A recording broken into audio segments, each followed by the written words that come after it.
ಎಲ್ಲರಿಗೂ ನನ್ನ ಪ್ರೀತಿಯ ನಮಸ್ಕಾರ. ಇವತ್ತಿನ ಕತೆ ಏನಪ್ಪ ಅಂದರೆ, ಗಿರಿಜಾ ಆಂಟಿ ಪಕ್ಕದ ಮನೆ ಹುಡುಗ ಗಿರೀಶನ ಹತ್ತಿರ ನಮ್ಮ ಮನೆಯಲ್ಲಿ ಮಾಡಿರುವ ತೂತು ವಡೆ ತಿನ್ನು ಬಾ ಅಂದರೆ ಗಿರೀಶ ಅವಳ ಹತ್ರ ತೂತು ವಡೆ ತಿನ್ನುವುದಕ್ಕೆ ರುಚಿಯಾಗಿ ಇರಲ್ಲ, ಅದರ ಬದಲು ನಿಮ್ಮ ಹತ್ತಿರವಿರುವ ತೂತು ವಡೆಯನ್ನು ಕೊಡು ಅಂತ ಹೇಳಿ ಅದನ್ನೇ ಚೆನ್ನಾಗಿ ತಿಂದು ರುಚಿಯ ಹೇಗಿದೆ ಅಂತ ಹೇಳಿ ಆಸೆಯನ್ನು ತೀರಿಸಿಕೊಂಡ. ಕಥೆಯಂತೂ ತುಂಬಾ ಇಂಟ್ರೆಸ್ಟಿಂಗ್ ಆಗಿದೆ. ಕಥೆನ ಕೊನೆಯವರೆಗೂ ಕೇಳಿ. ಅದಕ್ಕೂ ಮೊದಲು ಕಥೆಗೊಂದು ಲೈಕ್ ಹೊಡೆಯೋದನ್ನು ಮರಿಬೇಡಿ. ಸರಿ, ಹಾಗಿದ್ರೆ ಕಥೆನ ಶುರು ಮಾಡೋಣ ಬನ್ನಿ. ಗಿರಿಜಾಳ ಗಂಡನಾಗಿರುವ ಸುದೀಪ್ಗೆ ತೂತು ವಡೆ ಅಂದರೆ ಪಂಚಪ್ರಾಣ. ಹಾಗಾಗಿ ಅವಳು ಹಿಂದಿನ ರಾತ್ರಿ ತೂತು ವಡೆ ಮಾಡೋದಕ್ಕಂತ ರೆಡಿ ಮಾಡಿ ಇಟ್ಟಿದ್ದಳು. ಮರುದಿನ ಬೆಳಗ್ಗೆ ಬೇಗನೆ ಎದ್ದು ವಡೆಯನ್ನು ಮಾಡಿ ಸುದೀಪ್ಗೆ ತಿನ್ನಿಸಿ ಅವನು ಕೆಲಸಕ್ಕೆ ಹೋಗುವಾಗ ಒಂದಿಷ್ಟು ವಡೆಯನ್ನು ಕಳುಹಿಸಿ ಕೊಟ್ಟ ನಂತರ ಅವಳ ದಿನನಿತ್ಯದ ಕೆಲಸವನ್ನು ಆರಂಭಿಸಿದಳು. ಅವಳು ಬಟ್ಟೆ ಒಗೆಯಲು ಹೋದಾಗ ಪಕ್ಕದ ಮನೆ ಗಿರೀಶ್ ಹಲ್ಲು ಉಜ್ಜುತ್ತಾ ಹೊರಗಡೆ ಬಂದ. ಗಿರಿಜಾ ಗಿರೀಶ್ನನ್ನು ನೋಡಿ, ಏನಿವತ್ತು ತುಂಬ ತಡವಾಗಿ ಎದ್ದಿದೀಯಾ, ಕಾಲೇಜ್ ರಜೆ ಇದೆಯಾ ಅಂತ ಕೇಳಿದಳು. ಅದಕ್ಕವನು, ಇಲ್ಲ ಕಣೆ, ಇವತ್ತು ಸ್ವಲ್ಪ ಲೇಟಾಗಿ ಹೋಗುತ್ತೇನೆ ಅಂತ ಹೇಳಿದ. ಗಿರಿಜಾ ಯಾವಾಗಲೂ ಗಿರಿಜಾಳನ್ನು ಏಕವಚನದಲ್ಲೇ ಕರೆಯುತ್ತಿದ್ದ. ಗಿರಿಜಾಳ ಗಂಡ ಸುದೀಪ್ ಇದ್ದಾಗ ಮಾತ್ರ ಗೌರವದಿಂದ ಮಾತನಾಡಿಸುತ್ತಿದ್ದ. ಗಿರಿಜಾ ತುಂಬ ಪಾಪದವಳಾಗಿದ್ದರೆ ಅವಳು ಏನೂ ಕೂಡ ಹೇಳುತ್ತಿರಲಿಲ್ಲ. ನಂತರ ಗಿರೀಶ್ ಹತ್ತಿರ, ನಿಮ್ಮ ಮನೆಯಲ್ಲಿ ತಿಂಡಿ ಮಾಡಿದ್ರಾ ಅಂತ ಕೇಳುತ್ತಾಳೆ. ಅದಕ್ಕವನು, ಇವತ್ತು ತಿಂಡಿ ಮಾಡಿಲ್ಲ, ಊಟ ಮಾಡಿಕೊಂಡು ಹೋಗ್ತೀನಿ ಅಂತ ಹೇಳಿದ. ಅದಕ್ಕೆ ಗಿರಿಜಾ, ನಮ್ಮ ಮನೆಯಲ್ಲಿ ತೂತು ವಡೆ ಮಾಡಿದ್ದೀನಿ, ಹೋಗುವಾಗ ತಿಂದುಕೊಂಡು ಹೋಗು ಅಂತ ಹೇಳುತ್ತಾಳೆ. ಅದಕ್ಕೆ ಗಿರೀಶ್, ಸರಿ ಕಣೆ, ಬರ್ತೀನಿ ಅಂತ ಹೇಳುತ್ತಾನೆ. ಗಿರೀಶ್ ಬಟ್ಟೆ ಒಗೆದು ಒಣಗಿಸಿದ ನಂತರ ಸ್ನಾನ ಮಾಡಿಕೊಂಡು ಬಂದು ದೇವರಿಗೆ ಹೂವನ್ನಿಟ್ಟು ದೀಪ ಹಚ್ಚಿ ಪೂಜೆ ಮಾಡುತ್ತಾಳೆ. ಬಿಸಿ ನೀರಿನಿಂದ ಸ್ನಾನ ಮಾಡಿದ್ದರಿಂದ ಬೆವರಿನ ಮೂಲಕ ಬಟ್ಟೆ ಒದ್ದೆಯಾಗುತ್ತದೆ. ಅದೇ ಸಮಯಕ್ಕೆ ಗಿರೀಶ್ ತಿಂಡಿ ತಿನ್ನೋದಕ್ಕಂತ ಬರ್ತಾನೆ. ಗಿರಿಜಾ ದೇವರ ಮನೆ ಪೂಜೆ ಮಾಡಿಕೊಂಡು ಕುಂಕುಮ ಹಚ್ಚಿಕೊಂಡಿದ್ದರಿಂದ ತುಂಬ ಅಂದವಾಗಿ ಕಾಣಿಸುತ್ತಿರುತ್ತಾಳೆ. ಗಿರೀಶನಿಗೆ ಗಿರಿಜಾಳ ಅಂದವನ್ನು ನೋಡಿ ತಲೆಯಲ್ಲಿ ಏನೇನೋ ಯೋಚನೆಗಳು ಬರುತ್ತೆ. ಮುಂದೊಂದು ದಿನ ತಾನು ಮದುವೆಯಾದರೆ ಇಂಥವಳನ್ನೇ ಮದುವೆ ಆಗಬೇಕು ಅಂತ ಆಸೆ ಪಡುತ್ತಾನೆ. ನಂತರ ಗಿರಿಜಾ ಅವನ ಹಣೆಗೆ ಕುಂಕುಮವಿಟ್ಟು ಅಡುಗೆ ಮನೆಗೆ ಬಾ, ತಿಂಡಿ ಕೊಡುತ್ತೇನೆ ಅಂತ ಹೇಳಿ ಅಡುಗೆ ಮನೆಗೆ ಹೋಗ್ತಾಳೆ. ಗಿರೀಶ್ ಅವನ ಬ್ಯಾಗನ್ನು ಕುರ್ಚಿಯ ಮೇಲಿಟ್ಟು ತಿಂಡಿ ತಿನ್ನೋದಕ್ಕೆ ಅಂತ ಅಡುಗೆ ಮನೆಗೆ ಹೋಗ್ತಾನೆ. ಗಿರಿಜಾ ಅಡುಗೆ ಮನೆಗೆ ಹೋದವಳೆ ವಡೆ ತಿನ್ನೋದಕ್ಕೆ ಸಾಂಬಾರ್ ಮಾಡಿಲ್ಲ ಕಣು, ಎರಡು ನಿಮಿಷದಲ್ಲಿ ಕಾಫಿ ಮಾಡಿ ಕೊಡ್ತೀನಿ ಅಂತ ಹೇಳುತ್ತಾಳೆ. ಅದಕ್ಕೆ ಗಿರೀಶ್ ಸರಿ ಅಂತ ಹೇಳಿ ಅವಳ ಅಂದವನ್ನೇ ಕಣ್ತುಂಬಿಕೊಳ್ಳುತ್ತಾ, ಏನಿವತ್ತು ತುಂಬ ಚೆನ್ನಾಗಿ ಕಾಣಿಸ್ತಿದ್ದೀಯಾ ಅಂತ ಕೇಳುತ್ತಾನೆ. ಅದಕ್ಕೆ ಗಿರೀಶ್, ಹಾಗೇನಿಲ್ಲ ಬಿಡು, ಪ್ರತಿದಿನ ಕಾಣಿಸುವ ಹಾಗೆ ಕಾಣಿಸ್ತಾ ಇದ್ದೀನಿ ಅಂತ ಹೇಳುತ್ತಾಳೆ. ಗಿರೀಶನಿಗೆ ಮೊದಲಿನಿಂದಲೂ ಅವಳ ಮೇಲೆ ಆಸೆ ಇರುತ್ತೆ. ಹಾಗಾಗಿ ಅವಳನ್ನು ಸಲಿಗೆಯಿಂದ ಏಕವಚನದಲ್ಲಿಯೇ ಕರೆಯುವುದಕ್ಕೆ ಶುರು ಮಾಡಿರುತ್ತಾನೆ. ಅವತ್ತು ಕಾಫಿ ಮಾಡುತ್ತಿರುವಾಗ ಹಿಂದಿನ ಭಾಗಗಳನ್ನು ನೋಡಿ ಕಣ್ತುಂಬಿಕೊಂಡು ಏನಾದರೂ ಮಾಡಿ ಒಂದಲ್ಲ ಒಂದಿನ ಇದನ್ನು ಕಣ್ಣಾರೆ ನೋಡಿ ತನ್ನ ಆಸೆಗಳನ್ನು ತೀರಿಸಿಕೊಳ್ಳಬೇಕು ಅಂತ ಅಂದುಕೊಳ್ಳುತ್ತಾನೆ. ನಂತರ ಗಿರಿಜಾ ಕಾಫಿಯನ್ನು ಲೋಟಕ್ಕೆ ಹಾಕಿ ವಡೆಯನ್ನು ತಟ್ಟೆಗೆ ಹಾಕಿ ಕೊಡುತ್ತಾಳೆ. ಗಿರೀಶನು ಅಲ್ಲೇ ಕೆಳಗೆ ಕುಳಿತು ಕಾಫಿ ಕುಡಿಯುತ್ತಾ ತಿಂಡಿ ತಿನ್ನುತ್ತಾನೆ. ಹೀಗೆ ತಿನ್ನುತ್ತಿರುವಾಗ ವಡೆಗೆ ಉಪ್ಪು ಹಾಕಿದ್ದು ಕಡಿಮೆಯಾಗಿದೆ, ಅಷ್ಟೊಂದು ರುಚಿಯಾಗಿಲ್ಲ ಅಂತ ಹೇಳುತ್ತಾನೆ. ಅದಕ್ಕವಳು, ಹೌದಾ, ಸುದೀಪ್ ಮಾತ್ರ ಏನೂ ಹೇಳಲಿಲ್ಲವಲ್ಲ ಅಂತ ಹೇಳಿ ಒಂದು ವಡೆನ ತಿಂದು ನೋಡುತ್ತಾಳೆ. ಆವಾಗ ಅವಳಿಗೂ ಗೊತ್ತಾಗುತ್ತೆ ವಡೆಗೆ ಉಪ್ಪು ಹಾಕಿದ್ದು ಕಡಿಮೆಯಾಗಿದೆ ಅಂತ. ಆವಾಗ ಗಿರೀಶ್ ಹತ್ತಿರ, ಇನ್ನೇನು ಮಾಡೋದಕ್ಕೆ ಆಗಲ್ಲ, ನಿನಗೆ ಎಷ್ಟು ಬೇಕೋ ಅಷ್ಟು ವಡೆನ ತಿನ್ನು, ಉಳಿದಿದ್ದನ್ನು ಅಲ್ಲೇ ಬಿಡು ಅಂತ ಹೇಳುತ್ತಾಳೆ. ಅದಕ್ಕೆ ಗಿರೀಶ್ ಹೇಳ್ತಾನೆ, ನನಗೆ ಸಪ್ಪೆ ಇರೋದನ್ನು ತಿನ್ನೋದಂದರೆ ಚೂರು ಇಷ್ಟ ಆಗಲ್ಲ, ನೆನ್ನೆ ಮಾಡಿದ ಪಲ್ಯ ಅಥವಾ ಸಾಂಬಾರಿದ್ರೆ ಹಾಕು, ತಿಂತೀನಿ ಅಂತ ಹೇಳ್ತಾನೆ. ಅದಕ್ಕೆ ಗಿರಿಜಾ, ನೆನ್ನೆ ಮಾಡಿದ್ದೆಲ್ಲ ಖಾಲಿಯಾಗಿದೆ ಕಣೋ, ಏನೂ ಕೂಡ ಉಳಿದಿಲ್ಲ, ಅದನ್ನು ತಿಂದು ಕಾಫಿ ಕುಡಿ, ತುಂಬ ಚೆನ್ನಾಗಿರುತ್ತೆ ಅಂತ ಹೇಳ್ತಾಳೆ. ಅದಕ್ಕೆ ಅವನು, ಇಲ್ಲ ಕಣೆ, ಏನಾದರೂ ಇದ್ದರೆ ಹಚ್ಚಿ ತಿಂತೀನಿ ಅಂತ ಹೇಳ್ತಾನೆ.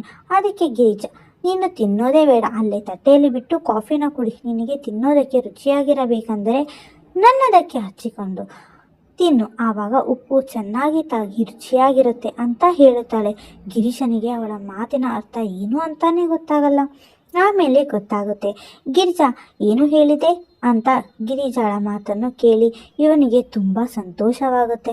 ಅದಕ್ಕವನು, ನೀನು ಏನು ಹೇಳಿದ್ದೆ ಅಂತ ಮತ್ತೆ ಹೇಳು ಅಂತ ಕೇಳುತ್ತಾನೆ. ಅದಕ್ಕೆ ಗಿರಿಜಾ ಏನಿಲ್ಲ ಬಿಡು, ನಾನು ತಮಾಷೆಗೆ ಹೇಳಿದ್ದು ಅಂತ ಹೇಳ್ತಾಳೆ. ಗಿರೀಶನಿಗೆ ಗಿರಿಜಾಳ ಬಾಯಿಂದ ಬಂದ ಮಾತನ್ನು ಮತ್ತೆ ಕೇಳಿಸಿಕೊಳ್ಳಬೇಕೆಂದು ತುಂಬಾನೇ ಆಸೆಯಾಗಿರುತ್ತೆ. ಆದರೆ ಗಿರಿಜಾ ಮಾತ್ರ ಆ ಮಾತನ್ನು ಮತ್ತೆ ಹೇಳೋದಿಲ್ಲ. ಅದಕ್ಕೆ ಗಿರೀಶನು ಪರವಾಗಿಲ್ಲ ಕಣೆ ಅಂತ ಒಡೆನ ತೋರಿಸಿ ಇದನ್ನು ನಿನ್ನದಕ್ಕೆ ಹಚ್ಚಿಕೊಂಡು ಆವಾಗ ಅದಕ್ಕೆ ಉಪ್ಪು ತಾಗಿ ರುಚಿಯಾಗುತ್ತೆ, ಆಮೇಲೆ ನಾನು ತಿನ್ನುತ್ತೇನೆ ಅಂತ ಹೇಳುತ್ತಾನೆ.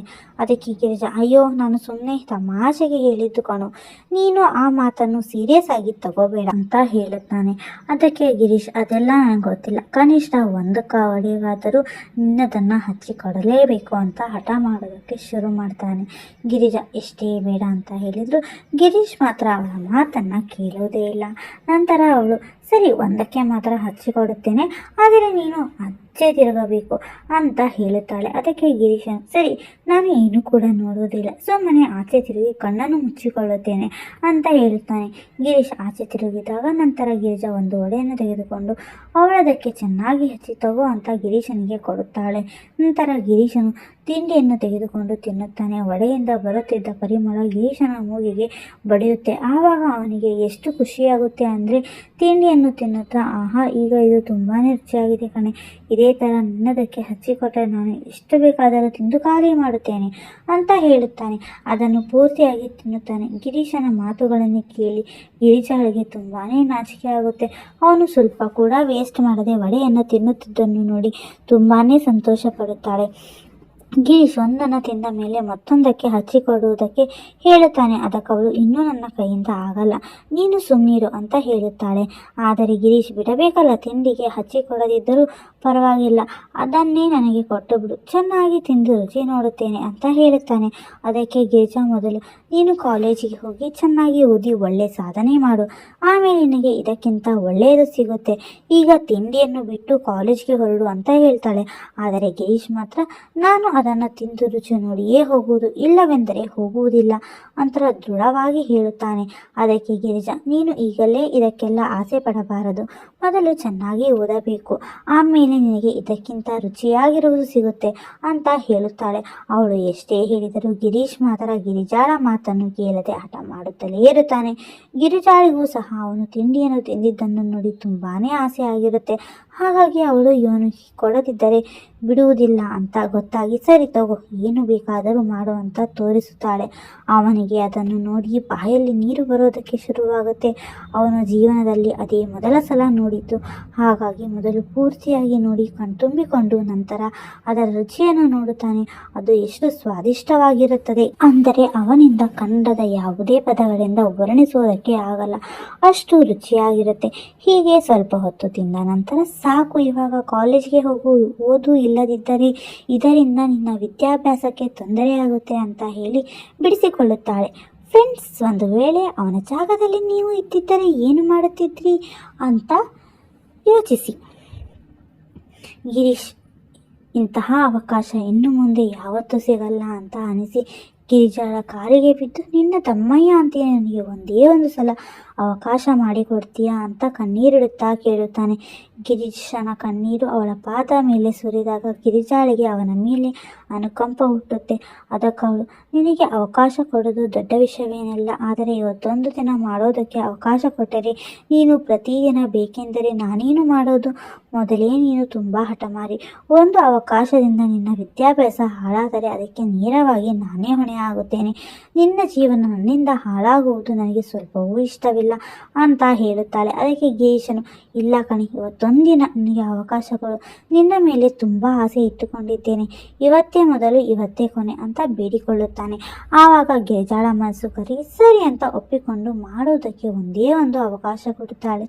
ಈ ರೀತಿಯ ಚಿನ್ನದಂತಹ ಅವಕಾಶ ಮತ್ತೆ ಯಾವತ್ತೂ ಸಿಗಲ್ಲ, ಹಾಗಾಗಿ ಈ ಅವಕಾಶವನ್ನು ಚೆನ್ನಾಗಿ ಉಪಯೋಗಿಸಿಕೊಳ್ಳೋಣ ಅಂತ ಲೆಕ್ಕಾಚಾರ ಹಾಕಿ ಅವನು ಯಾವ ರೀತಿಯಲ್ಲಿ ಮಾಡಬೇಕಂತ ಆಸೆ ಇರುತ್ತೋ ಅದನ್ನೆಲ್ಲ ಹೇಳುತ್ತಾನೆ. ಅವಳು ಎಲ್ಲದಕ್ಕೆ ತಲೆಯಾಡಿಸಿ ಅವನು ಹೇಳಿದ ರೀತಿಯಲ್ಲಿ ಮಾಡುವುದಕ್ಕೆ ಬಿಟ್ಟು ಅವನ ಆಸೆಯನ್ನು ಏರಿಸುತ್ತಾಳೆ.